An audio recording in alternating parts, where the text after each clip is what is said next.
The whispers say I am the heretic in gold. Perhaps they are right. For so long, I was his shield. Now, I am his betrayer. Down here, in the cold, silent crypts, beneath Luna's scarred surface, I make my final confession. The air is thick with the dust of forgotten kings, and the stench of my own fear. Above, I can hear them, the thunder of their boots, the righteous fury in their calls. My brothers. They hunt me with the same fervor we once used to hunt our enemies. They will find me. It's only a matter of time. But before the end, the truth must be known. The truth of why the shield was broken, and why the most loyal son became the ultimate traitor. This is my story. Once, he was Atheone, one of the 10,000, a golden giant sworn to the highest duty in the galaxy. He stood vigil in the sanctum imperialis, his sentinel blade a silent promise, his gaze fixed upon the incandescent form of the master of mankind. For millennia this was his reality, an unbreakable oath etched not just in his soul, but in the very fiber of his being. This was the Custodian's oath. Many believe the Adeptus Custodes exist for a single purpose: to be the Emperor's final shield, the ultimate defense against any physical threat. They see the gleaming Auramite armor, the peerless skill in battle, and assume that is the sum of their duty. They are not wrong, but they are far from right. The Custodes were never just bodyguards. That is a title for lesser men. Their charge was infinitely more profound. They were the guardians of his truth. Atheone remembers. He remembers the days of the Great Crusade, a time of impossible hope, when humanity strode across the stars, bringing the light of the imperial truth to the scattered children of old night. The Emperor was not a god. This was the first truth, the most fundamental principle upon which the new Imperium was to be built. It was a truth of reason, of science, of enlightenment. The Emperor was the pinnacle of human potential, a guide, a father, a leader, but a man nonetheless. The Custodes were not the guardians of a deity. They were the companions of the greatest mind in history. They conversed with him, debated with him, and yes, protected him. But their primary role was to ensure that this truth, this beautiful, rational vision for humanity's future, would endure. They were its keepers, its champions, its living embodiment. They were sworn to guard the Emperor's person, yes, but far more importantly, they were sworn to guard his dream. But dreams can die, and truths can be betrayed. Atheone recalls the shadow that fell, the whispers that turned brother against brother. The Horus heresy was not merely a military conflict. It was a war on truth itself. The powers of the warp, the varied forces the Emperor sought to starve with reason and secularity, rose up to poison the galaxy. They offered shortcuts to power, twisted faith into a weapon, and turned the Emperor's own sons against him. While the legions clashed on 1,000 worlds, the Custodes faced a different battle within the palace walls. They fought against the insidious creep of falsehood, the temptation to deify the man they served. They saw the first flickers of the imperial creed, the desperate worship of a populace.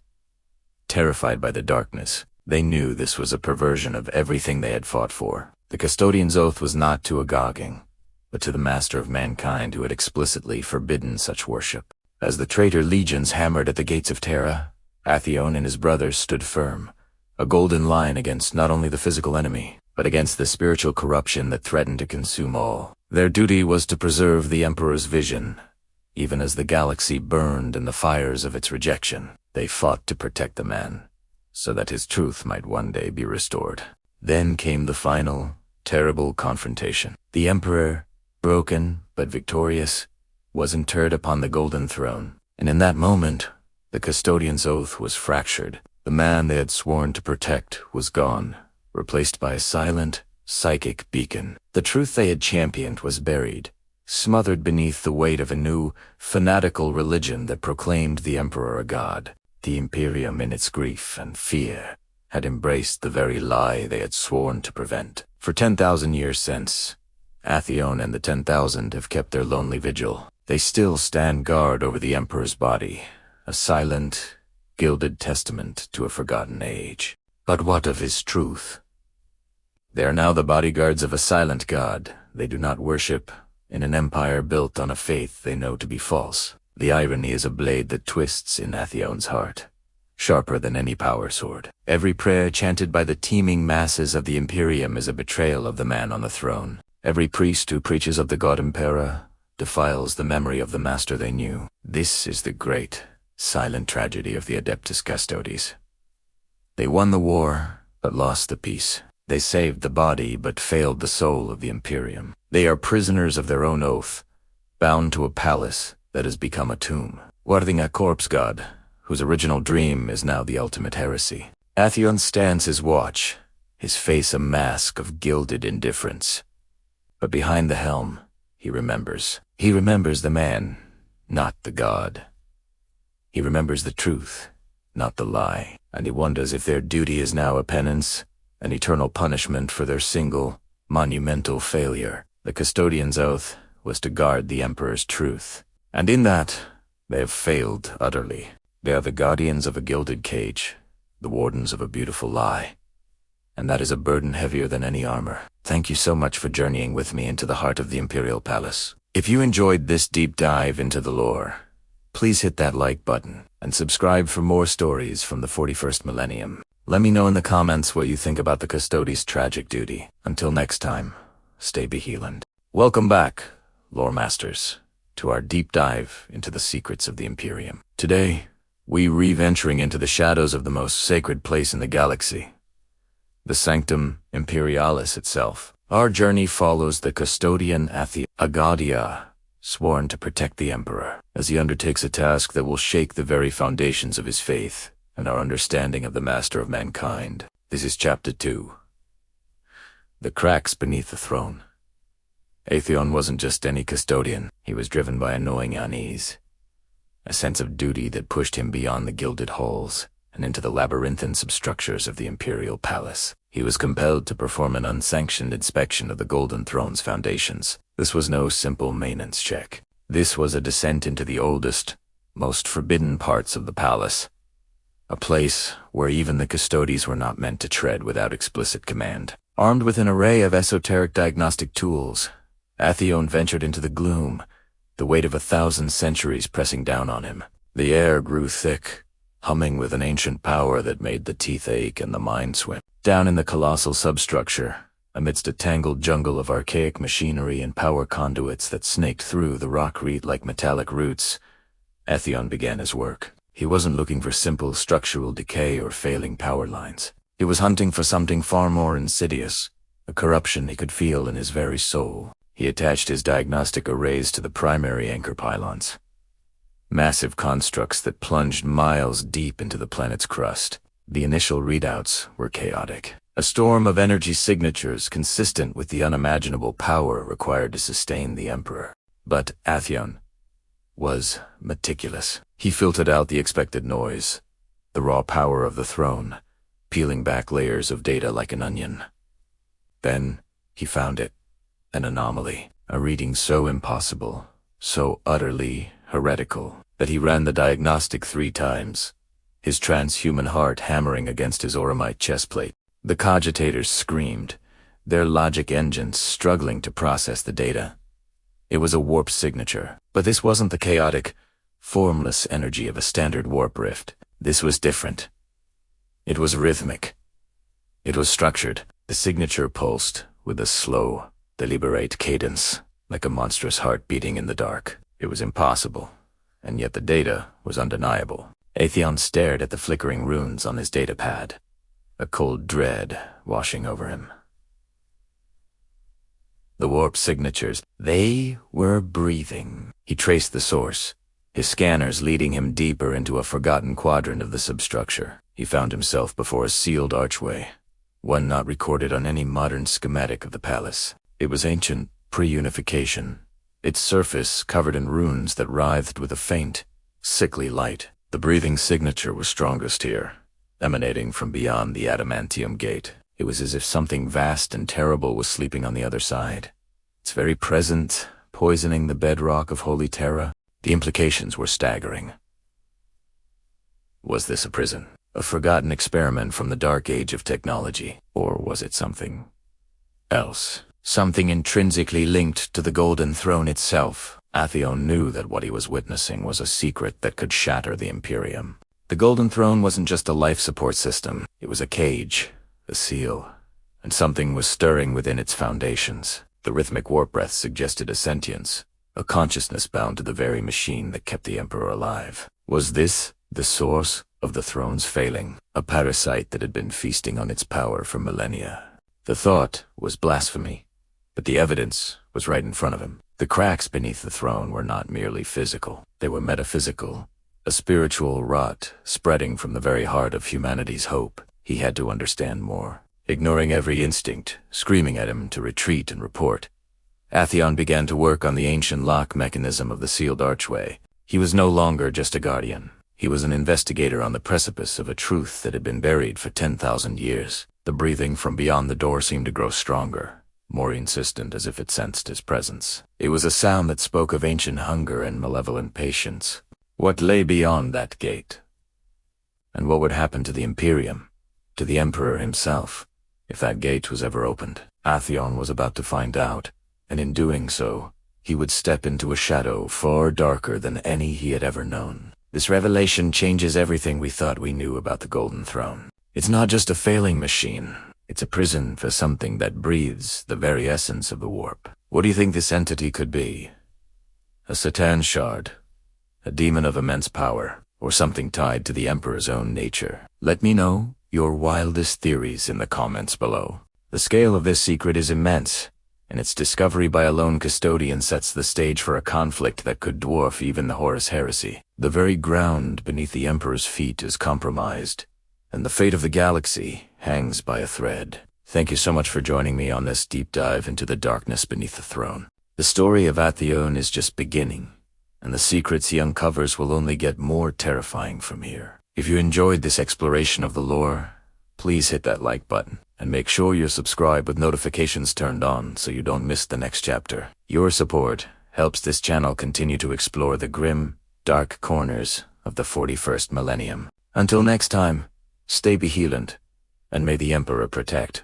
Hello everyone, and welcome back to the channel. Today, we're diving deep into one of the most guarded and profound secrets of the Imperium of Man. A revelation so shocking it could shatter the very foundations of faith that bind humanity together. We are exploring the chilling events of the Hollow God, as witnessed through the eyes of the custodian guard, Atheone, within the most sacred place in the galaxy, the sanctum. So, brace yourselves, because what we're about to uncover will change how you see the master of mankind forever. For 10,000 years, the Golden Throne has been the heart of the Imperium, the focal point of a galaxy-spanning religion. Billions upon billions of souls offer their prayers to the God, believing he watches over them, a silent guardian against the encroaching darkness. His psychic might, broadcast through the is the only thing that allows humanity to navigate the treacherous currents of the warp. The High Lords of Terra, the Inquisition, the Space Marines, every pillar of the Imperium is built upon the unshakable belief that the Emperor,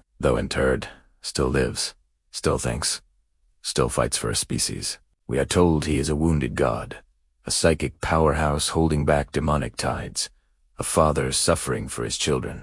This is the truth we have been given. But is it the whole truth? In the Hollow God, we follow Atheone, a member of the Emperor's own honor god, the Adeptus Custodes. These are not mere soldiers. They are companions, confidants, and creations of the Emperor himself. Their loyalty is absolute, their purpose singular, to protect the master of mankind. But even for a custodian, the innermost sanctum, the throne room itself, is a place of overwhelming awe and dread. Imagine standing in the presence of what you believe to be a living god, a being whose psychic presence is so immense it can scorch the souls of the unprepared. This is the reality Atheone has lived with 4 centuries. He has stood vigil, fought in the Emperor's name, and believed, with every fiber of his being, in the divinity of the man on the throne. The story brings Atheone into the Sanctum Imperialis under circumstances that are far from routine. He isn't there for a simple guard shift. He is there on a mission, a quest for understanding that forces him to look closer than any have dared before. As he navigates the labyrinthine corridors of the Imperial Palace, the air grows thick with the scent of ancient ozone and burning incense. The psychic hum of the Golden Throne becomes a deafening roar, a pressure that would crush a normal human mind into insanity. This is the holiest ground in the galaxy, and yet there is a dissonance, a note of something profoundly wrong that even a custodian can sense. As Atheone finally enters the throne room, he is met with a sight that has inspired a galaxy. The Golden Throne, a mountain of psychoactive machinery and arcane technology, dominates the chamber. Cables as thick as ancient trees snake across the floor, pulsing with unimaginable power. And there, seated upon it, is the Emperor. Or rather, the image of the Emperor, a shimmering, golden mirage of a powerful, enthroned figure. The icon seen in every church and on every battlefield. It's a projection, a grand illusion designed to inspire faith and awe. But Atheon's purpose calls him beyond the illusion. He needs to see the truth. With grim determination, he pushes past the psychic and technological veils. He approaches the throne, the psychic scream of 10,000 psykers a day dying to fuel it ringing in his ears. He looks past the golden halo, past the glorious facade, and he sees what no mortal should ever witness. He sees the body, and it is here that the comforting lies of the imperial creed crumble into dust. The being on the throne is not a wounded god biding his time.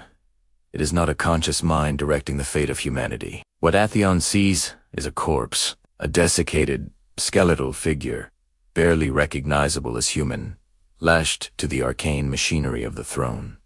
It is a lifeless husk, a hollow shell. The master of mankind, the savior of humanity, is dead. There's no flicker of consciousness, no grand psychic plan unfolding. There is only the cold, hard reality of a body kept from true decay by the most advanced and horrifying technology imaginable. The rituals performed by the Adeptus Mechanicus, the constant sacrifice of psykers, it's not to sustain a living mind. It's to maintain a corpse.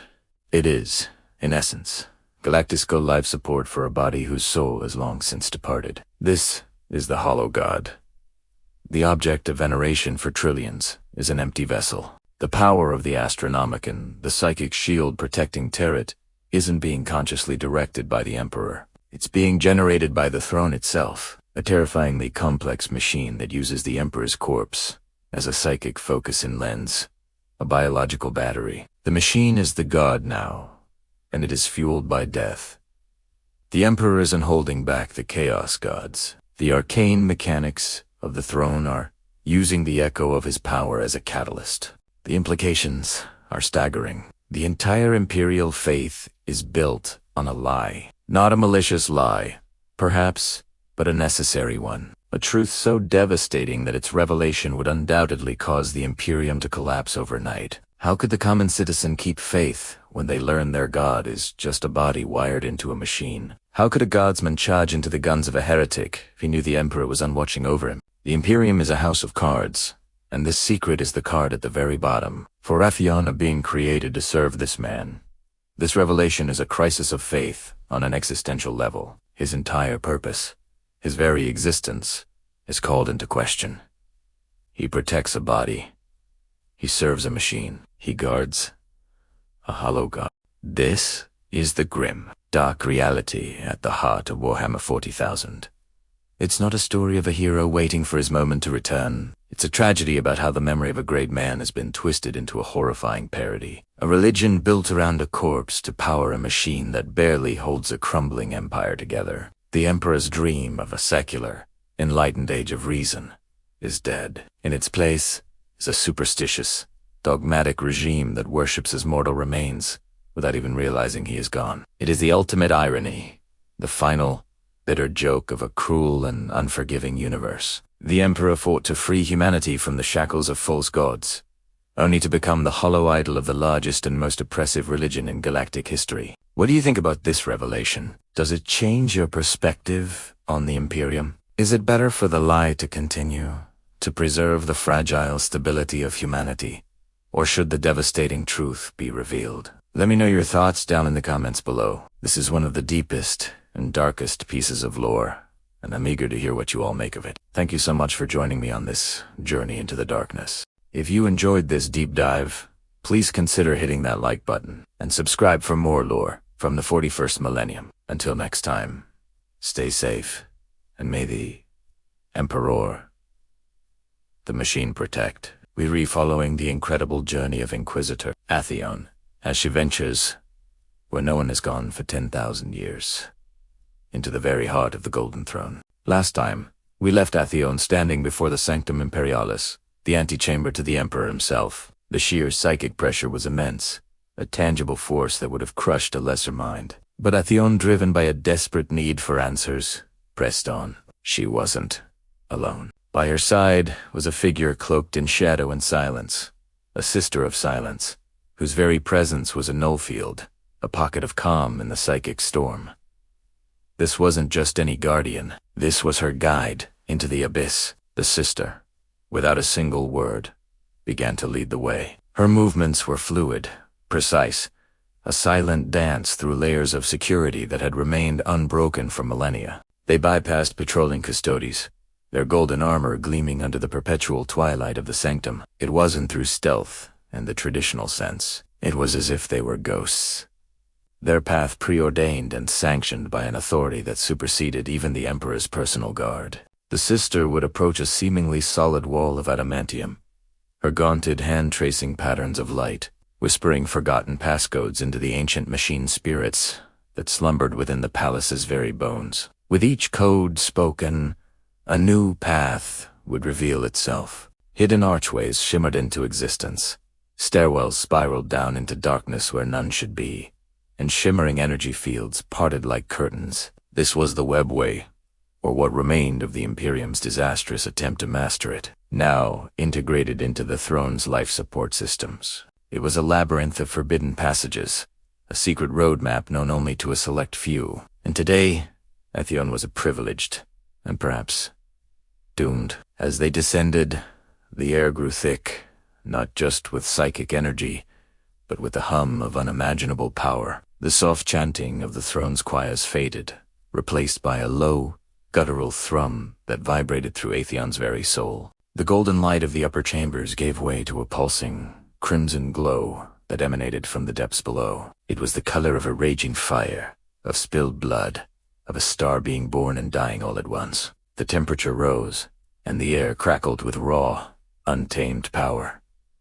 This was no holy sanctum. It was the engine room of a god.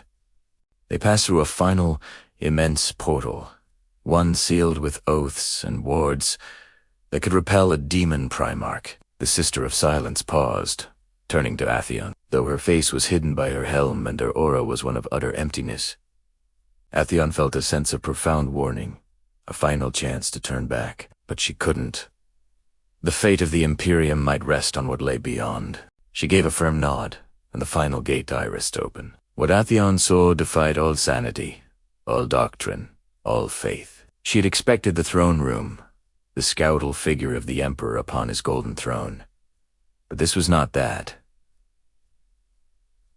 This was something else. A second chamber, a cavern so vast it seemed to have no ceiling, no walls, only an endless expanse of pulsating, living energy. It was a sea of psychic fire, a tempest of raw thought and emotion, swirling in a vortex of unimaginable scale. This wasn't just a machine sustaining a life. This was a living, breathing, thinking entity in and of itself. In the center of this maelstrom, far below, was the source. It wasn't a throne of gold, but a core of pure, incandescent light. A singularity of psychic power so intense, it warped reality around it. Cables as thick as starship hulls snaked from this core, burrowing into the very foundations of Terra, anchoring it, feeding it, and being fed by it.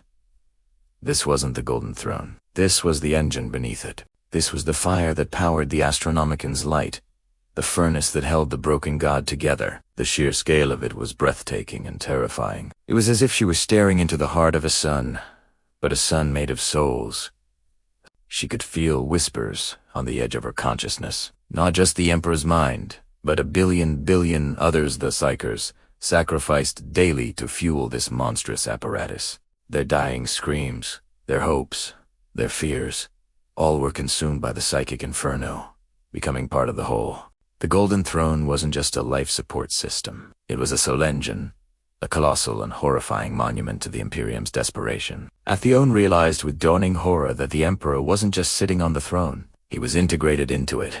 His shattered consciousness, the controlling intelligence of this psychic reactor. But the machine had taken on a life of its own over 10 millennia. It was a fusion of man, machine, and sacrificed souls. A gestalt consciousness that was both the Emperor and something terrifyingly new. Was the being in this chamber still the master of mankind, or was it a new god, born of pain and sustained by death? As she stared into the abyss stared back, a tendril of pure, golden energy, a flicker of coherent thought, detached from the swirling chaos and snaked towards her. It wasn't hostile, but inquisitive. A mind of infinite power and age had noticed her, a single mote of dust in its grand, terrible existence. The Emperor, or what was left of him, knew she was here. And what this ancient, broken consciousness would do next is a story for our next episode. What do you think this living machine truly is? Has the Emperor become a new kind of god? Or is he a prisoner in his own creation? Let me know your theories in the comments below. This is one of the deepest and most fascinating pieces of lore, and I can't wait to hear your thoughts. Thank you so much for joining me on this deep dive. If you enjoyed this journey into the darkness beneath the Imperial Palace, please hit that like button, subscribe for more lore explorations, and ring that notification bell so you don't miss what happens next. Until then, may the Emperor protect. Atheone fell, not in battle, not by a blade, but into an abyss that was not there. The grand hall of the Imperial Palace, with its soaring arches and banners of ancient victories, dissolved into a canvas of shifting, impossible colors. The roar of the supplicant crowd, the solemn chants of the ecclesiarchy, the very beat of his own heart all faded into a profound and terrifying silence. He was adrift in a sea of nothingness, a solitary mote of consciousness in an endless void. It was in this utter desolation that the voice came. It was not a sound. It had no tone, no pitch, no vibration that his ears could ever register. It was a presence, a pressure, a thought that was not his own, blooming within the core of his being. It was the Emperor. The sensation was overwhelming, a paradox of experience. One moment, it was a celestial choir, a harmony so perfect and vast it felt like the music of creation itself, a resonance that promised order, strength, and unwavering purpose. It was the voice of a god, a being of pure, golden light and absolute authority, the architect of humanity's grand destiny. In its presence, Atheone felt his own doubts, his fears, his very sense of self, shrink into insignificance, ready to be burned away like dross in a divine forge. But then, in the space of a heartbeat, the choir would shatter. The divine symphony would fracture into a single, solitary voice, frail and strained. It was the voice of a man burdened by 10,000 years of ceaseless vigilance, a man who had seen empires rise and fall like the tide, who had borne witness to betrayals that scarred the soul of a species. There was pain in this voice, an agony so deep and ancient it felt like a geological feature of reality. There was weariness, a fatigue that went beyond the flesh, beyond the mind, and into the very spirit. It was the voice of a father watching his children stray, a king chained to a broken throne, a savior forever nailed to his cross. The duality was maddening. How could divinity and humanity, omnipotence and agony, coexist in a single consciousness? The voice swirled within him, a maelstrom of golden light and deepest shadow. It spoke of galaxies consumed by fire, of whispers in the dark that promised damnation, of the silent, screaming vigil from the golden throne. Atheone felt his mind begin to fray, his sanity stretched thin like a thread about to snap under the immense weight of this shared consciousness. He was a humble custodian, a warrior, a guardian. He was not meant to contain the mind of a god, the soul of a man who had become a living myth. He tried to push it away, to rebuild the walls of his own identity, but it was like trying to hold back the ocean with his bare hands. The Emperor's thoughts were his thoughts. His pain was his pain. He saw through the Emperor's eyes, a perspective spanning millennia. He saw the dawn of the Imperium, a dream of reason and unity. He felt the sting of Horus's betrayal, a wound that never ceased to bleed, a brother's love turned to cosmic hatred. He felt the endless, grinding pressure of the warp, the ravenous hunger of the gods who lurked there, forever clawing at the fragile walls of reality. It was a burden that would have shattered any other mind into a million pieces. Atheone's own memories felt like distant echoes. The life of a stranger, his training in the martial katas, his first watch on the Eternity Gate. The faces of his brothers in Armstay were like faded photographs from another lifetime. His reality was now this throne room of the mind, this nexus of divine power and human suffering. He felt the Emperor's immense love for humanity, a fierce, protective fire that burned at the heart of the galaxy. It was a love that demanded sacrifice, that justified cruelty, a terrible and beautiful thing that held the Imperium together through sheer, unyielding will. And then, through the storm, the chaos of fractured thoughts and ancient sorrows, a single imperative began to coalesce. The divine and human aspects of the voice, the god and the man, seemed to speak as one. The pressure in his mind focused, sharpening into a single, undeniable command that resonated not as sound, but as pure, unshakable conviction. It was a directive that cut through all the pain, all the confusion, a beacon in the psychic tempest. Atheone, his name, spoken for the first time, was an anchor in the storm. You have seen the schism within me, the light in the wound.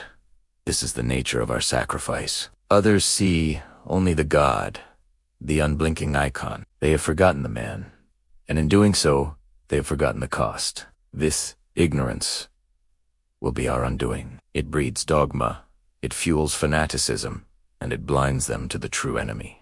The voice was clear now, a perfect synthesis of its two warring halves. It held the authority of a deity and the earnest plea of a father. The age of shadow deepens. The lies of the past have taken root, and the truth has been buried beneath monuments of gold and bone. A great shift is coming. The strands of fate, so long tangled, are beginning to align. Atheone felt a purpose being forged within him, hammered into shape on the anvil of the Emperor's will. His fear was gone, replaced by a resolve as hard as ceramite. He was no longer just a guard. He was a vessel, a messenger. You must bear the truth, the Emperor commanded, the words etching themselves onto his very soul. Carry the knowledge of what you have witnessed. Carry the memory of the man, not just the myth of the god. It is a dangerous burden, a heresy in the eyes of the blind. You will be hunted. You will be doubted, but you must protect it. Nurture it in silence and shadow. Atheone's consciousness began to return to his own body. The chaotic sea of the Emperor's mind receded, the colors of the void fading back into the stone and gold of the Imperial Palace. The roar of the crowd slowly seeped back into his awareness. The final words of the Emperor echoed, a promise and a prophecy. Bear the truth until the dawn of convergence. When the lost sons return and the lines of destiny cross, the truth you carry will be the key. It will be the light that guides them, or the fire that consumes us all. Do not fail. Atheone's eyes snapped open. He was on his knees, his golden armor cold against his skin. The grand hall was exactly as it had been, the chanting of the priests unwavering. Not a second had passed, but for him, an eternity had transpired. He had stood in the mind of the Emperor and returned. He pushed himself to his feet, his movements steady, betraying none of the cosmic upheaval he had just endured. His vigil was the same, his duty unchanged. But now, behind the impassive mask of his helm, Atheone's eyes saw a different galaxy. He was a custodian, a guardian of the throne. But he was now also something more. He was a keeper of secrets, a bearer of the Emperor's painful, hidden truth, waiting silently for a dawn he could only pray he would live to see. The voice was gone, but its echo, the weight of its command, would remain with him forever. Have you ever wondered what secrets lie buried within the Golden Throne, guarded by the most elite warriors in the Imperium? What if I told you that even among the legendary Adeptus Custodes, there exists a circle so secret, so profound, that their duty transcends even the protection of the Emperor's physical form? Today, we delve into the shadows of the Imperial Palace to uncover the story of the 10th Truthbearer. For 10,000 years, the Custodes have stood as the final bastion of humanity. Their golden armor, a symbol of unwavering loyalty. We know them as warriors, as sentinels, as the Emperor's personal guard, but their most sacred duty has remained hidden from all, even from most of their own brethren. This is the story of a lineage chosen not just for their martial prowess, but for their strength of will, their ability to bear the most crushing burden in the galaxy. The truth. This secret lineage is known as the Truth. Since the Emperor was interred upon the Golden Throne, a single custodian has always been chosen to carry this knowledge, one at a time in an unbroken chain stretching back to the very end of the Horus heresy. Each Truthbearer has been entrusted with the great deception, the lie upon which the entire Imperium is built. They are the keepers of the most dangerous secret in existence. What is this secret, you ask? It is the knowledge that the Emperor is not a silent god, but a conscious, thinking being, preparing for a moment of cosmic significance. He's not merely sustained by the Golden Throne. He's using it, biding his time, weaving the threads of fate for his eventual emergence. The daily sacrifice of 1,000 psykers isn't just to keep him alive. It fuels a clandestine project of unimaginable scale. Imagine being a young custodian, trained from inception to believe in the silent vigil. You've spent centuries patrolling the gilded halls, your life defined by duty and the hum of the throne. Then, one day, you are summoned. The current Truthbearer, ancient and weary, reveals everything. The weight of 10 millennia of silence, of a galaxy-spanning lie, is placed upon your shoulders. You're no longer just a guardian. You are a conspirator in the Emperor's grand design. This is the fate of our protagonist, the one who would become the 10th Truthbearer in a long, unbroken line. He was chosen for his impeccable record, his unshakable resolve, and a subtle perceptiveness that set him apart. He learns of his 9 predecessors, each a giant of the Custodes, each having lived and died with this knowledge locked within their minds. He studies their private records, their doubts, their fears, and their unwavering faith in the Emperor's ultimate plan. The initiation is not a glorious ceremony, but a solemn, terrifying transference of knowledge. He has shown visions, given access to data crypts, hidden deep within the palace, and made to understand the full scope of the deception. The Ecclesiarchy's dogma, the Imperial Creed, the belief in the God Imperial, a necessary fiction, a shield to protect humanity from the raw, terrifying truth of the galaxy, and to maintain stability until the time is right. As the 10th Truthbearer, his duties change. While he still wears the golden armor and carries the guardian spear, his true battlefield is one of information and secrecy. He must monitor the signs, interpret the Emperor's subtle psychic communications through the arcane machinery of the throne, and ensure that all preparations for his return continue unabated. He is the sole individual who understands the true purpose of secretive projects scattered across the Imperium. Projects that even High Lords believe are for other purposes. He must navigate the treacherous politics of the Senatorum Imperialis, deflecting inquiries from inquisitive inquisitors and ambitious High Lords with carefully constructed A single slip of the tongue could shatter the faith of trillions and plunge the Imperium into a civil war that would make the Horus heresy look like a minor skirmish. He walks a razor's edge, surrounded by allies who must never know his true purpose. The isolation is profound. He cannot share his burden with his battle brothers, the very men he has fought alongside for centuries. To them, he is simply a highly respected officer. To himself, he's the keeper of humanity's last, desperate hope. He watches as the galaxy burns, as threats from Xenos and heretics press in on all sides, all the while knowing that the greatest gambit has yet to be played. His is a vigil, not of body, but of spirit. Every day, he recommits to the great deception, reaffirming his oath to maintain the lie for the good of all. He is the living embodiment of the phrase, "The end justifies the means." The 10th Truthbearer stands as the silent orchestrator behind the throne, the guardian of the future, waiting for the day when the lie can finally end and the truth of the Emperor's return can be revealed to a waiting galaxy. His story is a testament to the idea that the greatest battles are not always fought with bolt gun and blade, but with silence, patience, and an unbreakable will. What do you think this great deception means for the future of the 40K universe? Could the Emperor's return save humanity? Or would the revelation of the lie be its ultimate undoing? Let me know your theories down in the comments. Thank you so much for watching. If you enjoyed this deep dive into the lore, be sure to hit that like button, subscribe for more, and ring the bell so you don't miss our next exploration into the grim darkness of the far future. We'll see you in the next one.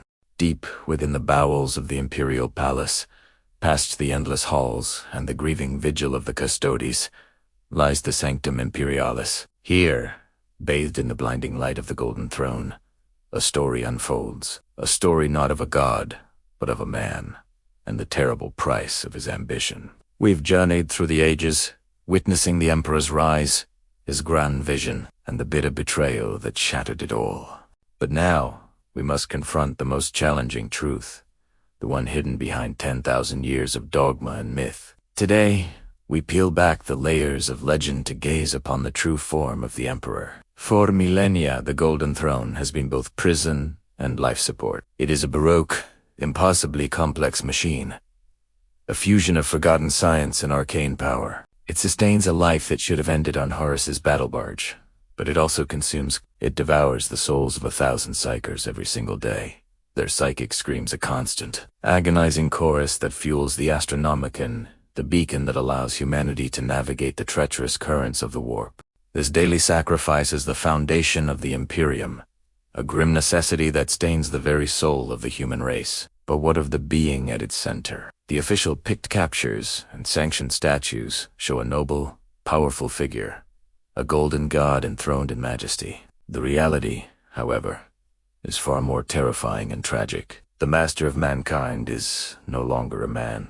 The catastrophic injuries he suffered at the hands of his favored son, Horus, very absolute. His body was broken, burned, and shattered beyond any hope of natural recovery. What was placed upon the Golden Throne was a corpse, a husk, barely clinging to the precipice of existence. Over 10,000 years, this physical decay has only accelerated. The Emperor's form is now a skeletal, desiccated thing, little more than withered flesh and bone, fused with the arcane machinery of his throne. Wires and cables, like metallic vines, snake through his body, pumping vital fluids and siphoning psychic energy. His face, once said to be a thing of impossible charisma, is now a silent, skeletal mask. His eyes, long since withered away. He is a grotesque effigy, a macabre puppet held together by technology that is itself barely understood.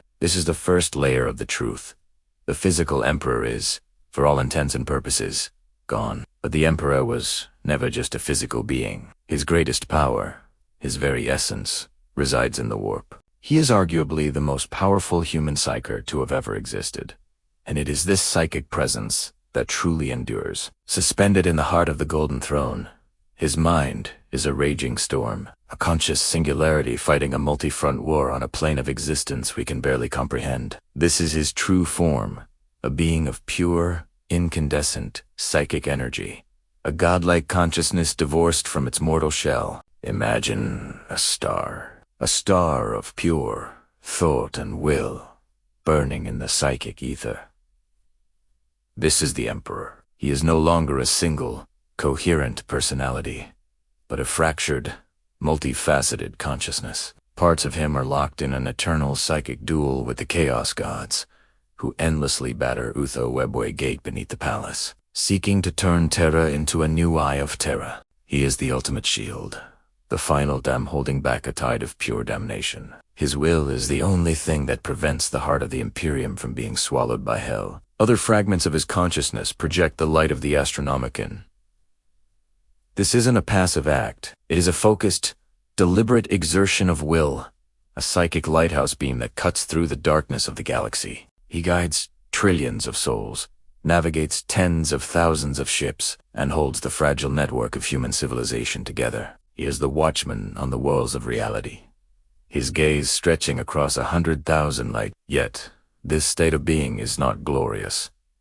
It is an eternity of agony. He is aware, fully and completely. He feels the daily sacrifice of 1,000 souls. He feels their terror, their pain, their final moments of life as they are consumed to fuel his existence. He is a prisoner in his own mind, a king on a throne of torment. The glorious, changing visages he once presented to his primarchs, the scientist, the warrior, the King Gargon, burned away in the furnace of his eternal duty.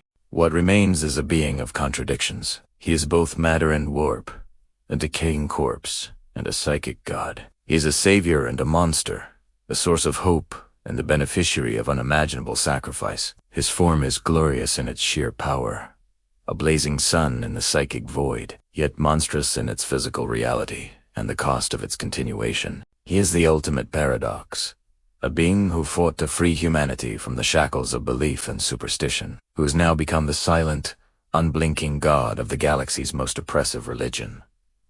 This is the central tragedy of the Imperium. The man who wanted humanity to stand on its own 2 feet, to embrace reason and science, is now the focus of a blind, fanatical faith he would have despised. The Imperium of man is a monument to his failure, a grim, dark reflection of his shattered dream. His true form is not just the skeletal figure on the throne or the psychic god in the warp. It is the state of the Imperium itself. Every act of oppression, every prayer uttered in fear, every life sacrificed in his name, they are all part of his ever-changing, monstrous, and glorious legacy. The Emperor is a warning, a story of how even the noblest of intentions can curdle into something terrible. His true form is a mirror, reflecting the grim darkness of the 41st millennium and the terrible choices that were made to ensure humanity's survival. And in that reflection, we are forced to ask the most difficult question of all. Was it worth it? Thank you so much for joining me on this deep dive into the lore. The story of the Emperor is one of the most compelling and tragic in all of fiction, and there's always more to uncover. If you enjoyed this, please consider hitting that like button, subscribing, and ringing the bell so you don't miss our next chapter in this incredible universe. Let me know in the comments what you think the Emperor's true nature is. Today, we delve into the heart of the Empire's deception, a chapter that shatters every foundation we thought we knew. The doctrine of lies. We join Atheone at a precipice, staring into an abyss where faith and falsehood are one and the same. For centuries, the Massus have bowed before the god, their prayers echoing through grand cathedrals, their belief a shield against the darkness. But what if that shield was never meant to protect them? What if it was, instead, the very bars of their cage? Atheone has unearthed a truth so blasphemous it could tear the galaxy asunder.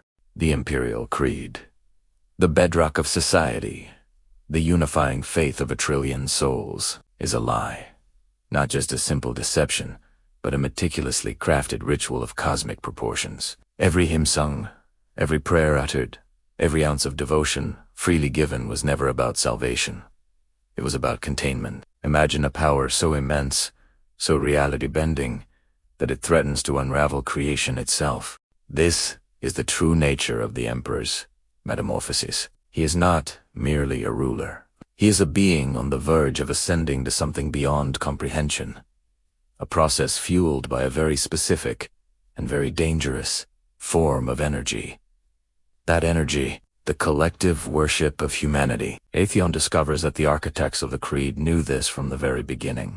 They weren't priests, they were wardens. The entire religion was designed as a weaponized belief system. It channels the raw, psychic energy of faith, focusing it like a lens to sustain and control the Emperor's transformation. The devotion of the faithful isn't ascending to the heavens. It's being siphoned, metered out to feed a metamorphosis that could otherwise consume reality.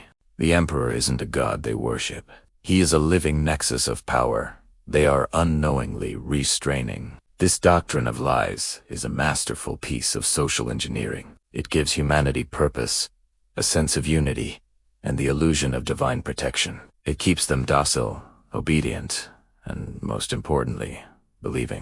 Because without that constant, focused stream of belief, the containment would fail. The Emperor's ascension would spin out of control, and the resulting psychic shockwave would obliterate galaxies. Humanity's faith is the dam holding back an ocean of unimaginable power. Think about the sheer audacity of it. The saints, the holy wars, the miracles all part of the grand ritual. The ecclesiarchy, the very body meant to guide the spiritual health of the Imperium, is the instrument of this cosmic deception. Atheone now understands why dissent is crushed so brutally, why atheism is the ultimate heresy. It's not about offending a god. It's about threatening the stability of the ritual. An unbeliever is a crack in the dam. For Atheone, this revelation is a crushing weight. The people he once sought to protect are not just subjects of a tyrannical regime. They are its unwitting fuel source. Their piety is their prison. They pray for a savior who is, in reality, the very cataclysm they are being used to prevent. The Emperor is both their god and their potential destroyer, and their faith is the only thing keeping the two in balance. The moral implications are staggering. Is it better to live in a gilded cage of faith, ignorant but safe, or is it nobler to pursue a truth that could lead to utter annihilation? The founders of the creed chose security over honesty, engineering a lie that has lasted for millennia. They sacrificed the spiritual freedom of an entire species to keep the universe intact. Were they saviors, or the greatest tyrants of all time? Atheone is now faced with an impossible choice. To reveal the truth would be to light a match in a munitions depot. The resulting crisis of faith could cause the belief ritual to collapse, unleashing the Emperor's uncontrolled power. Entire civilizations would be snuffed out in an instant. The very fabric of reality would tear. The cure, it seems, is infinitely worse than the disease. But to remain silent is to perpetuate the lie. It means condemning trillions more to a life of hollow worship, their spiritual energy harvested to maintain a gilded cage. It means becoming a part of the system, a warden of the lie. How can one who seeks truth become its jailer? This is the paradox that now consumes Atheone. The doctrine of lies redefines everything. The Emperor is no longer a benevolent father figure, but a focal point of immense, volatile energy. The Imperial Creed is not a path to enlightenment, but a system of control. And humanity is not a chosen people, but a biological battery for a cosmic engine. Atheone stands alone with this knowledge, a single point of awareness in a galaxy of blissful ignorance. What he does next will determine the fate of everything. Will he uphold the lie to save reality, or will he champion the truth and risk universal oblivion? The weight of 1 trillion souls rests on his shoulders, and the path forward is shrouded in darkness. The greatest lie ever told is now his burden to carry. This chapter has completely changed the game, turning our understanding of this universe on its head. The moral complexity is just staggering. What would you do in Atheone's position? Let me know your thoughts in the comments below. Thank you so much for joining me on this deep dive. If you enjoyed this analysis, please hit that like button, subscribe for more, and ring the bell so you don't miss our next chapter. Until next time, keep seeking the truth, no matter how terrifying it may be. A low, rumbling hum begins, carrying a sense of ancient gravitas and impending conflict. Hello, lore masters and guardians of the throne. Welcome back to our chronicle of the final days. Today, we delve into the gilded heart of the Imperium, into the silent halls of the Sanctum Imperialis, to witness a schism that threatens to shatter the very bedrock of humanity's last defense. This is Chapter 9. The Fractured Custodes. For 10,000 years, they have been the unflinching, incorruptible Praetorians of the Emperor, the Adeptus Custodes. Each one a masterpiece of genetic engineering, a living fortress of oremite and resolve. Their loyalty was thought to be as absolute as the setting of stars, their purpose as singular as the light of the astral. They are the final wall, Telesline.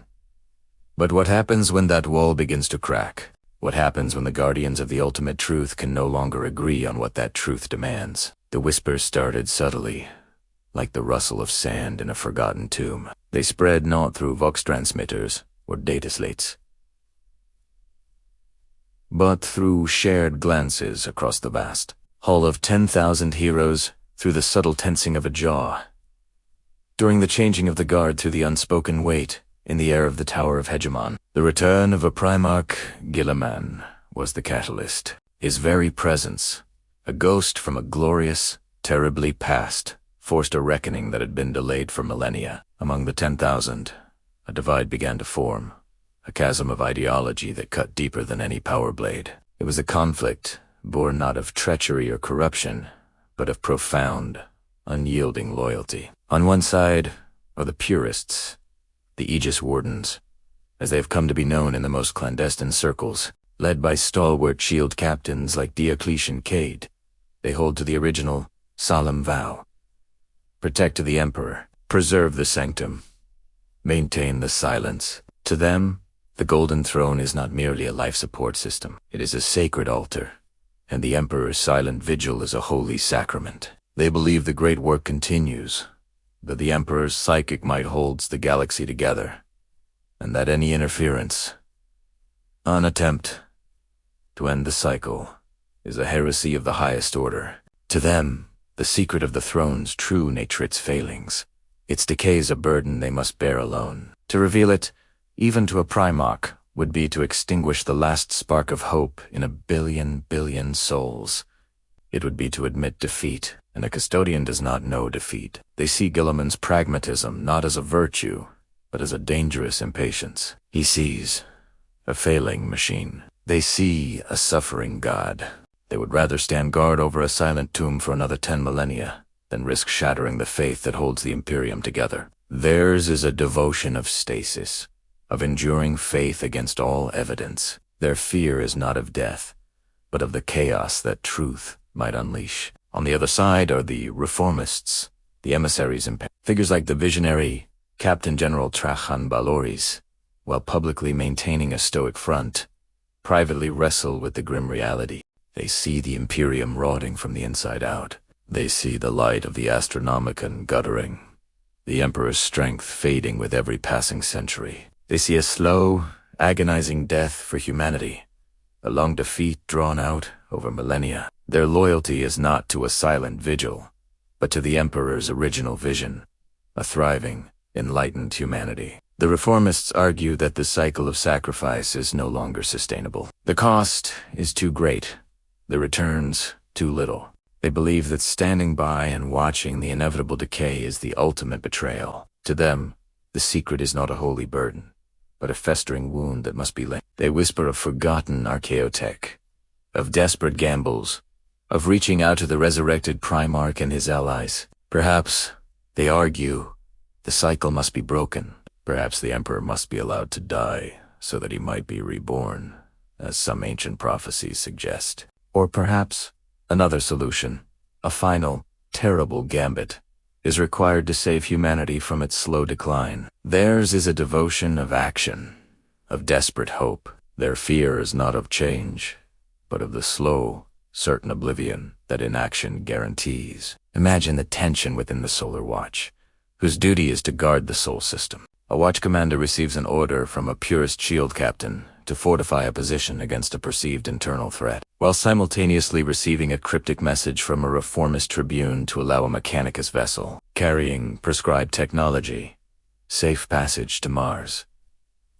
Whom does he obey? His brothers, once united in purpose, now look upon each other with suspicion. Every word is weighed, every order scrutinized for a hidden agenda. Consider the Shadowkeepers, the wardens of the dark cells beneath the palace. They guard horrors that could unravel reality. The purists among them argue that these locks must never be opened, that the knowledge within is to corrupt. The reformists, however, speculate if a key to saving the Emperor might lie dormant in one of those very cells, a weapon or a piece of knowledge, deemed too dangerous by a more hopeful age. A Shadowkeeper, standing guard in the eternal twilight, must choose between his sacred duty to contain evil and the desperate hope that a greater evil might be averted by unleashing it. This is not a civil war fought with bolters and blades in the open. Not yet. It is a war of whispers, of philosophy, of silent obedience and subtle defiance. It is a battle for the soul of the Adeptus Custodes, and by extension, the soul of the Imperium. The purists see their brothers as naive, willing to gamble away eternity on a desperate hope. The reformists see their counterparts as blind, content to polish the brass fittings on a sinking ship. The division runs through every ship. Brothers who have fought back-to-back against demon hordes for centuries now find an impassable gulf between them. Alcompanions, blood-sworn to protect one another.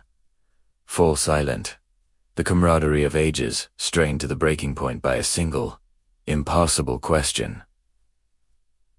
What does loyalty truly demand? To protect the secret, even if it ensures a slow, grinding end, or to break the cycle and risk immediate, total annihilation for a sliver of hope. This fracture, this quiet, agonizing schism among the Emperor's own guards, is perhaps the most dangerous threat the Imperium has faced since the heresy. Because if the 10,000, the final, incorruptible guardians, are divided, then what hope remains for the rest of humanity? The foundation is cracked. The golden guardians are fractured, and as they stand divided in the shadow of the throne, the fate of the galaxy hangs precariously in the balance, threatened not by an external foe, but by the devastating weight of loyalty itself. Thank you for joining me on this journey into the heart of the Imperium's deepest conflict. The story is far from over. If you want to continue exploring the dark corners and fading hopes of this universe, make sure to like this video and subscribe to the channel. Let me know in the comments which side of this Izemi thing holds the truest form of loyalty. Until next time, may the light of the Astronicon guide your path. The Captain General of the Imperium sat upon his throne of obsidian and starlight, his gaze as cold and vast as the void between worlds. Before him knelt Atheone, the last chronicler, his body trembling not from fear, but from the sheer weight of the truth he carried, the truth of the first sin, the betrayal that birthed their empire, a truth that could shatter it into a million pieces. Your confession is a fantasy. The Captain General's voice was a low hum, the sound of a star about to collapse, a dangerous delusion born of a fevered mind. It speaks of things that never were, of a past we have long since transcended. He gestured to the Archon of the mind, a figure cloaked in shadow, their face hidden behind a polished chrome mask. The chronicler has served us well, but his mind has frayed. He requires rest, a final, peaceful rest. His memories, this fiction, they will be erased. The Detislet containing his testimony will be atomized. It is an act of mercy. Atheone looked up, his eyes pleading. My lord, it is the truth. The archives, the resonance echoes, they all prove it. The founders did not discover this galaxy. They conquered it. They silenced a civilization far greater than our own, built our Imperium upon their bones. The Captain General sighed, a sound like grinding asteroids. The truth, chronicler, is a tool, a weapon, and this particular weapon is too sharp for the common man to hold. It would cause only chaos, rebellion, the unraveling of 1,000 years of peace and order. My order. The Archon stepped forward, a silver stylus glinting in their hand, the tool of psychic erasure. Your service is at an end. The Imperium thanks you. Now, you will forget. But as the Archon reached for him, Atheone's training, the deep-seated survival instincts of his forgotten ancestors, flared to life.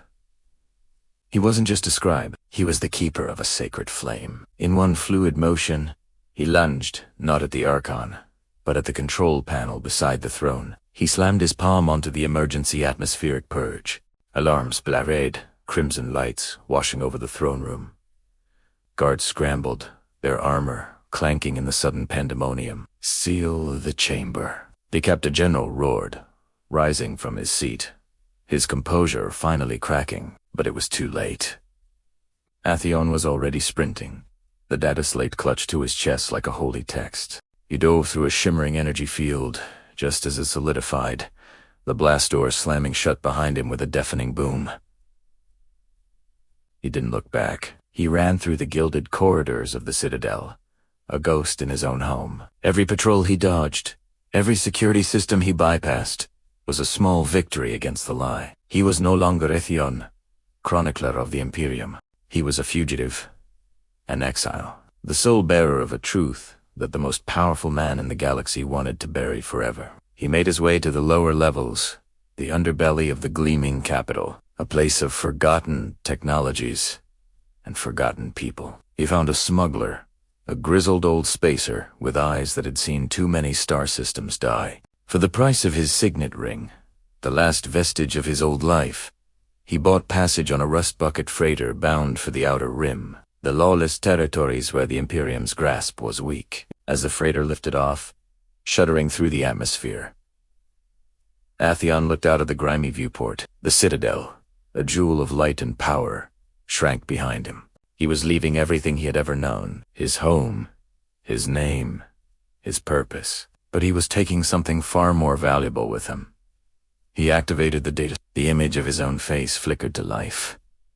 Recorded just hours before. "My name is Atheone," his recorded voice began, firm and clear, "and I am the last witness to the founding lie of the Imperium." He was now a whisper in the dark, a rumor carried on the solar winds. But a whisper, if spoken in the right ears, could become a roar that could topple thrones and awaken galaxies. His exile had begun. He was a man with no future and a past that could destroy everything, and he carried that past with him into the unknown. A single spark of truth, ready to set the galaxy ablaze. Thank you so much for journeying with me through this chapter. If you're captivated by Atheone's story and want to see what happens next, please hit that like button and subscribe to the channel. Your support means the world and helps me continue to bring these stories to life. See you in the next one. Hello, story lovers, and welcome back to the channel. Today, we delve into one of the most pivotal moments in our saga. Chapter 11, titled, The Prophecy of the Century. Prepare yourselves, because what we uncover today will change everything you thought you knew about the Imperium. Last time, we left our hero, Atheone, standing before the ancient, imposing throne of the Emperor. It's a symbol of unmatched power, a monument that has stood for millennia, seemingly unshakable. But Atheone, driven by a gnawing suspicion and an unyielding quest for truth, felt a pull not to the seat of power itself, but to what lay hidden beneath it. For generations, whispers of a secret inscription have been dismissed as folklore, a children's tale to frighten the unruly.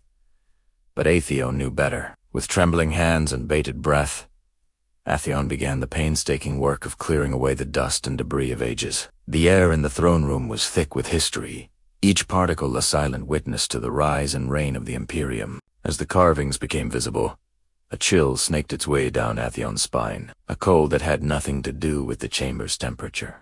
The script was archaic, a forgotten dialect of the old tongue that only a handful of scholars, Atheone included, could even begin to comprehend. The work was slow, agonizing. Each symbol had to be cross-referenced, its meaning debated and confirmed against crumbling scrolls and fragmented historical records. Days blurred into nights. The world outside the throne room, the bustling capital. The political intrigue, the grand ceremonies all faded into an insignificant hum. Atheone's entire universe shrank to these cryptic marks, etched into the foundation of the empire. It felt like piecing together a puzzle where every piece was a ghost, and the final image was a nightmare. And then, after what felt like an eternity, the message took form. The words solidified, emerging from the stone like a specter rising from its grave. It was no mere inscription. It was a prophecy, a dire warning left by the very founders of the Imperium, hidden in plain sight, a secret buried at the heart of their power. Atheone read the words aloud, the voice a mere whisper that seemed to thunder in the cavernous silence. Within 100 cycles, the cocoon will break. 100 cycles. A century. Not an eternity, but a definite, measurable span of time. And as Atheone did the calculations, a horrifying realization dawned. The prophecy wasn't a relic of the distant past or a warning for the far future. They were living in the 99th cycle. The countdown was nearly over. The final grain of sand was about to fall through the hourglass. But what was the cocoon? Atheone's mind raced through 1,000 possibilities. Was it a metaphor for the Imperium itself? A structure that appeared strong and protective, but was, in reality, a fragile shell waiting to be shed? Or did it refer to something more literal? A person? A power? A long-dormant weapon? The ambiguity was terrifying. The founders had left a warning, but they had shrouded its core in mystery, forcing their descendants to solve the riddle before it was too late. The next line of the prophecy only deepened the dread. The Emperor will rise. This was the most confounding part. The Emperor already sat on the throne. The Imperium was, by its very definition, ruled by the Emperor. What could this mean? A new emperor, a challenger to the throne? Or did it speak of an emperor in a different sense? Not the person, but the original, legendary figurehead, reborn. The title Emperor suddenly felt less like a symbol of stability and more like a harbinger of cataclysmic change. It suggested a return, an upheaval, a fundamental shift in the very nature of their leadership. The prophecy was turning the established order on its head. It wasn't about an external threat marching on their borders. It was about a rot from within, a transformation that would erupt from the very center of their society. The power structure they had relied on for so long was not their shield.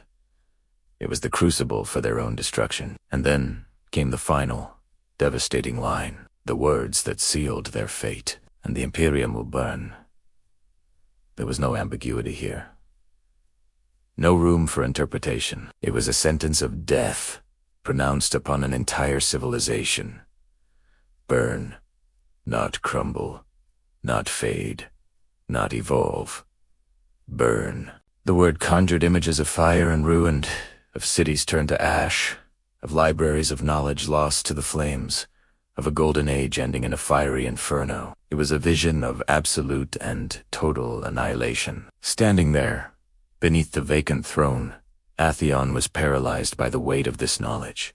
The entire history of the Imperium, its triumphs and its glories, all of it was just a prelude to this final, fiery act. The peace they enjoyed, the prosperity they celebrated it, was all a fragile illusion, a beautiful dream just moments from turning into a waking nightmare. Atheone now carries a burden heavier than any crown. To reveal the prophecy would be to sow chaos and panic, potentially hastening the very destruction it foretells. To keep it secret would be to condemn everyone to an ignorance that would be their undoing. What do you do when you learn your world is built on a lie, and the truth is a death sentence? This is where we leave Atheone, at a crossroads that will define the future, or lack thereof, for the entire Imperium. The clock is ticking. The cocoon is straining, and the flames are waiting. What do you think Atheone should do? Let me know your thoughts in the comments below. This is a massive turning point, and I can't wait to hear your theories. Thank you so much for joining me on this deep dive. If you enjoyed this analysis and want to see what happens next, please make sure to hit that like button, subscribe to the channel, and turn on notifications so you don't miss a single update. Your support means the world. Until next time, keep questioning everything. The galaxy holds its breath, teetering on a razor's edge. Across a million worlds, the faithful pray for a miracle, for the return of their silent god. They believe the Golden Throne is a prison, and that one day, the Emperor of mankind will rise again to lead them into a new golden age. But what if they're wrong? What if the salvation they yearn for is the very instrument of their damnation? This is a story whispered in the darkest corners of the Imperium. A heresy so profound it could shatter the very foundations of the galaxy. It is the story of the betrayal of Terra, not the one committed by the Archdrath Erodust and Millennia.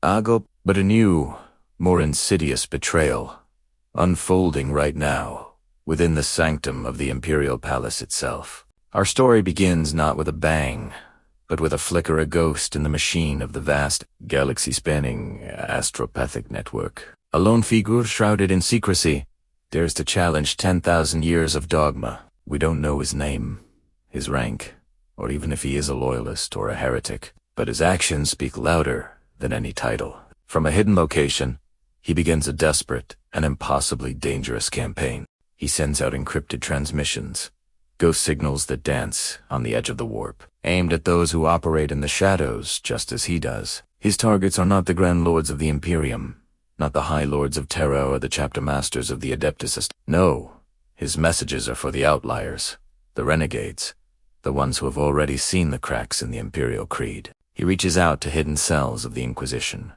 those radical ordos who dare to ask the forbidden questions. He contacts rogues, those who have learned to navigate the treacherous currents of the warp without the sanction of the Adeptus Astra Telepathica. Individuals who understand the true nature of the Imperium better than anyone. The message is always the same, a chilling and simple warning. The Golden Throne is failing. The Emperor's awakening is imminent. To most, This would be a cause for celebration, the fulfillment of a prophecy that has sustained humanity for 100 centuries. But the transmission continues, and it is here that the true heresy begins. Do not rejoice, the message warns. His return will not be our salvation. It will be our end. Imagine the shock of the Inquisitor who receives this, deep within a secret library filled with forbidden lore, or the jolt felt by a nomadic psyker meditating on a desolate moon, as these words echo not in their ears, but directly in their mind. The message claims that 10,000 years of stasis, of unimaginable agony and psychic strain, have changed the master of mankind. The being on the golden throne is no longer the man who led the Great Crusade. The constant battle against the demonic hordes in the warp, the ceaseless worship of trillions of souls pouring into his psychic essence, has caused a fundamental shift. The sender provides evidence fragments of data, corrupted astropathic choirs, and terrifying warp-site prophecies. He speaks of a metamorphosis. The Emperor is not healing. A is evolving, changing into something new, something vast and unknowable, something that no longer sees humanity as its beloved children,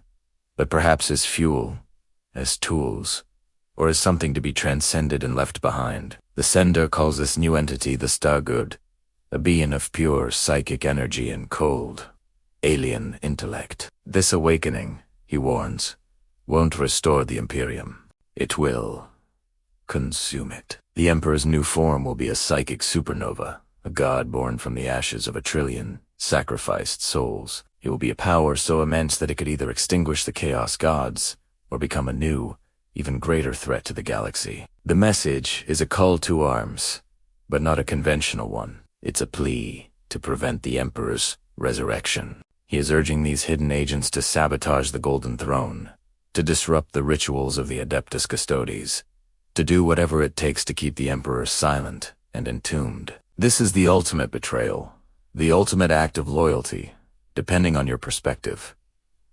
To save humanity, they must defy their god. To preserve the Imperium, they must ensure its master never returns. The sender argues that the current state of endless war and decay, as terrible as it is preferable to the terrifying certainty of this new salvation. The Imperium of man can endure suffering.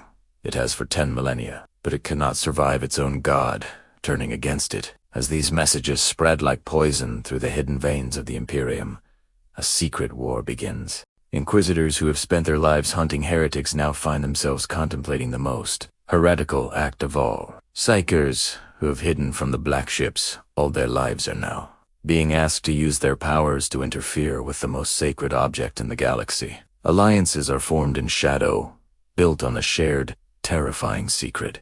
They are the new conspirators, the true saviors, or the ultimate traitors, working against the clock. Because in the deepest chambers of the Imperial Palace on Terra, the intricate machinery of the Golden Throne groans. The psychic pressure builds, the Emperor's dreams are becoming nightmares that spill into reality, and the custodians, his golden-clad guardians, sense the change. They redouble their efforts, believing they are on the verge of their greatest triumph, completely unaware that in the shadows, a desperate few are fighting to stop them, to prevent the battle of Terra and the birth of a new, terrifying god. The fate of the galaxy now rests not on grand armies clashing on battlefields, but on these whispers in the dark, and the impossible choice they present. What would you do? Would you risk everything to keep your god asleep, or would you pray for his awakening and face the consequences? The clock is ticking, and the throne is failing. Thank you so much for watching. This is just one of the many dark and fascinating corners of this universe. If you enjoyed this dive into the lore, please consider hitting that like button and subscribing for more. Let me know your thoughts in the comments below. Until next time, stay safe and keep asking the forbidden questions. The silence that fell over the Imperial Palace was not one of peace, but of erasure. It was the chilling quiet that follows a command given in a hushed, resolute tone, a command to purge a truth deemed too dangerous to exist. The Truthbearers, those of us within the Adeptus Custodes who had witnessed the Emperor's great lie on Monarchia, were now ghosts in our own home. One by one, our names vanished from the gilded rolls. Our deeds, our sacrifices, were expunged from the archives as if we had never been. It was a silent, bloodless war fought in the datacombs, and memory banks beneath the throne room. But it was a purge all the same, and I, Atheone, found myself as the last echo of that forbidden truth. The last truth. I remembered the moment the realization dawned on me, cold and sharp as a guardian spear. I was walking the Helican stair, my aramite armor a beacon in the twilight shafts of light, when I saw them, two of my brothers, their golden helms turned towards me. There was no greeting in their posture, no camaraderie in their stance, rustic-old unwavering focus of hunters who had found their final quarry. They didn't speak. They didn't need to. In their silence, I heard the verdict. My own brothers, with whom I had stood shoulder to shoulder against horrors that would shatter mortal minds, were now my heart, a mechanism long trained for battle and duty, beat a frantic, unfamiliar rhythm. This was not a battle against a Xenos beast or a heretical warlord. This was a Sesame within gold itself. I was no traitor. My loyalty to the Emperor was absolute, forged in the fires of 100 campaigns. But my sin was knowledge. I knew what had happened on Monarchia. I had seen the Emperor unleash a power so absolute, so divine, that it shattered not just a city, but the very foundation of the imperial truth we were sworn to uphold. We were to be guardians of a secular empire.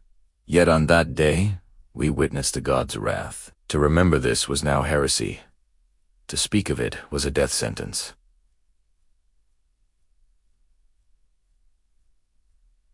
The hunt had begun. I couldn't fight them. Not here. Not my own kin. To raise my blade against another custodian was an unthinkable, soul-shattering act. My only choice was to flee. To run, a custodian, a guardian of the sanctum, running like a common criminal through the very holes I was sworn to protect. The irony was a bitter acid in my throat. Every corridor became a trap. Every shadow a potential ambush. The palace, once a symbol of glorious order in my unassailable home, had transformed into a labyrinth of gilded cages. The very air, once filled with hymns of loyalty, now crackled with the silent hum of my brother's weapon systems searching for my life signs. I moved through the forgotten passageways, the servant ducts, and maintenance shafts that honeycombed the palace walls. Places we Custodes never tread, deeming them beneath our notice. Now, they were my only sanctuary. In the darkness, surrounded by the groaning machinery that was the palace's lifeblood, I was truly alone. My brothers were relentless. Their logic engines would be calculating my every possible route, their ogre arrays sweeping every sector. They were perfect hunters, and I was the last of my kind, the last testament to a truth the Imperium had decided to bury. They were not driven by malice or hatred. That would be a comfort. No, they were driven by a cold, unyielding duty, the same duty that had always defined us. This was the Emperor's will, delivered through the a will that decreed my existence an error to be corrected. But what of the Emperor's own actions? Was the lie not the greater error? As I crouched in the dark, the whir of a patrol passing just meters away, I clutched the hilt of my spear. It felt heavy not with physical weight, but with the weight of my impossible choice. To survive was to defy the Emperor's command. To submit was to let the truth die with me. My brothers had made their choice. They chose the lie, the gilded, comfortable lie that held the Imperium together. They chose stability over honesty, order over truth. But what is an oath if it is sworn to a falsehood? What is a guardian who protects a lie? These questions burned within me, hotter than any plasma blast. I thought of the others, my fellow truth-bearers. Did they go silently?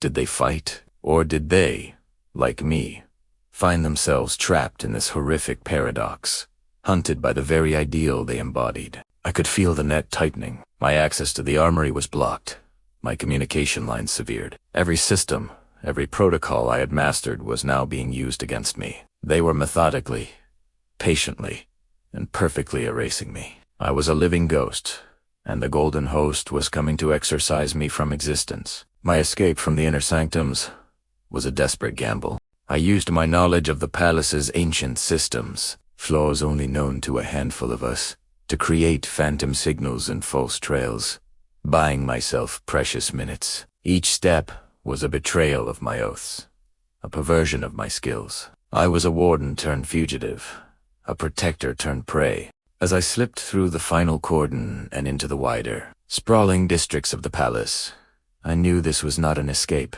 millennia-long. The hunt was far from over, it had just expanded.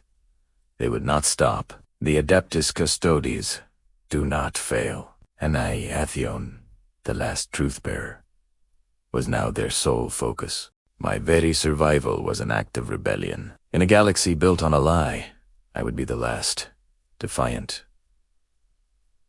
Truth. The hunt of the Gilded had just begun, and the fate of an empire's soul ran with me. Thank you so much for joining me on this chapter of the story. It's a dark turn, and the stakes have never been higher. If you enjoyed this and want to find out what happens to Atheone, please hit that like button and subscribe to the channel so you don't miss the next part. Your support means everything. We'll see you in the next one. Somber, echoing, ambient music begins, with the faint hum of failing life. Sabora, my name is Atheone. If you are hearing this, then the last of my strength has failed me. I am broadcasting from the cockpit of the Wanderer's Folly *, adrift in a silent sea between worlds, just shy of the Soul Gate. The ship is a tomb, its systems dying one by one, a slow, cold death, but my body's failing faster. I am alone. The last of my crew, they succumbed to the madness weeks ago. The whispers from the anomaly grew too loud for them. But I had to see it through. I had to understand. For centuries, we've known the stories, the legends of the precursors, and their great throne at the heart of the galaxy. We called it the Imperium throne, the seat of a dead god, a monument to a civilization that vanished in an eye blink. Every expedition that reached it, every probe we sent, returned with the same data. It was a relic, a colossal, inert structure of unknown material, impossibly ancient, sitting in perfect silence. We mourned its builders, saw it as a grand memorial, the ultimate galactic graveyard. We were so wrong, every last one of us. We thought we were archaeologists, uncovering a forgotten history. We were just ants, crawling on the shell of something far beyond our comprehension. The journey here was brutal. We lost the Stardust Drifter in the Urart Cloud, its crew victims of a navigational error. Or so we thought. Then the Horizon's Edge went silent after a strange energy reading. Looking back, the signs were all there. The anomaly wasn't just a place, it was a presence. It was hunting. It was testing. My ship, the Folly was the only one to make it through the final debris field. The throne loomed before us, just as the archives depicted it, a structure so vast it blotted out the stars. Its surface a network of geometric patterns that seemed to shift when you were looking directly at them. It was beautiful and terrifying. We prepared our survey drones, ready to begin the most important archaeological mission in human history. That's when the whispers started. Faint at first, like static on the comms. We blamed solar flares, gravitational distortion. But then they grew clearer. They weren't in our ears, they were in our minds. Each crew member heard something different, a lost loved one, a forgotten memory, a promise of power. It was insidious. It found the cracks in our minds and pried them open. Jorik, my chief engineer, was the first to go. He swore he heard his daughter, who he'd lost years ago, calling to him from inside the throne. He took an Eve suit and just walked out into the void, convinced he could reach her. We couldn't stop him. After that, the descent was fast. Paranoia turned to violence. Alliances formed and shattered in a matter of hours. I had to seal myself in the cockpit, listening to the screams and the fighting, until there was only silence. I've been alone for 3 weeks now. The whispers have focused on me. They don't offer comfort or promises. They show me things. The birth of stars. The death of galaxies. I've seen empires rise and fall in the time it takes to draw a breath. I've seen the precursors. They weren't gods. They were gardeners, custodians, and the throne was their most ambitious project. They didn't die out. They evolved. They poured their collective consciousness, their entire civilization, into a single, final vessel. A vessel of unimaginable power and potential. A seed for the next stage of cosmic evolution. All our science, our religion, our philosophy. We were looking at it from the wrong perspective. We saw a monument to an ending. We should have seen the vessel for a new beginning. We saw a final testament, a relic of the past. But it's not the past. It's the future. The energy readings we detected, the gravitational distortions. It wasn't the throne decaying. It was stirring. The whispers aren't ghosts. They're the dreams of a nascent intelligence. A mind the size of a solar system, slowly waking from its eons-long slumber. And the activity is increasing. The shell is cracking. The time of waiting is almost over. I am the last witness. The only one who made it this far and held on to my sanity long enough to piece it all together. Maybe that was the final test. Maybe that was the price of this knowledge. My final report to whatever remains of humanity is this. The Imperium throne was never a tomb, it was an egg, and it's about to hatch. A sudden, loud crackle of static, followed by a deep, resonant hum that grows in intensity. A flash of light is implied as the recording cuts out abruptly, leaving only the sound of empty space. 10,000 years of darkness. 10,000 years of silence. For 100 centuries, the galaxy has been adrift in a storm of war, heresy, and despair, guided only by the dying light of a corpse emperor upon his golden throne. The Astronomicon, the psychic beacon, fueled by 1,000 souls sacrificed daily, has been the only constant, a flickering candle against an infinite, howling night. It is the hope of humanity, a fragile shield against the horrors that lurk in the warp. But what if that hope was a lie? What if the Emperor was not merely a beacon, but a cage? The Imperial Creed preaches eternal vigilance, unwavering faith in a silent God. Across 1,000,000 worlds, trillions of souls offer their prayers, their hopes, their fears, into the void. Their voices are a psychic torrent, a desperate plea for salvation, for guidance, for a sign that they are not alone. For 10 millennia these prayers have gone unanswered, lost in the chaotic tides of the immaterium. Until now, something has changed. In the deepest, most turbulent reaches of the warp, a presence stirs. It is not the ravenous hunger of the dark gods, nor the mindless screeching of demons. It is something else, something vast and ancient, awakened by the ceaseless chorus of human faith. The Astronomicon, that beacon of imperial truth, flickers violently, not with weakness, but with a sudden, impossible surge of power. The psykers, who maintain it, scream, not in agony, but in awe, their minds flooded with a light that is not born of Terra. Across the galaxy, the faithful fall to their knees. Astropaths clutch their heads as a new voice, a harmonious chord woven from 1,000,000,000 prayers, cuts through the static of the warp. It is not the stern, commanding will of the Emperor they have been taught to revere. It is a voice of compassion, of understanding, of immense and terrifying power finally unleashed. For the first time in 10,000 years, humanity's prayers have been answered. The question is no longer, is there a God? But what kind of God have we created? The dawn of convergence is here, and the galaxy will never be the same. Thank you for joining me on this journey into the 41st millennium. If you enjoyed this dive into the lore, be sure to hit that like button, subscribe, and ring the bell so you don't miss what comes next. Until then, may the Emperor protect.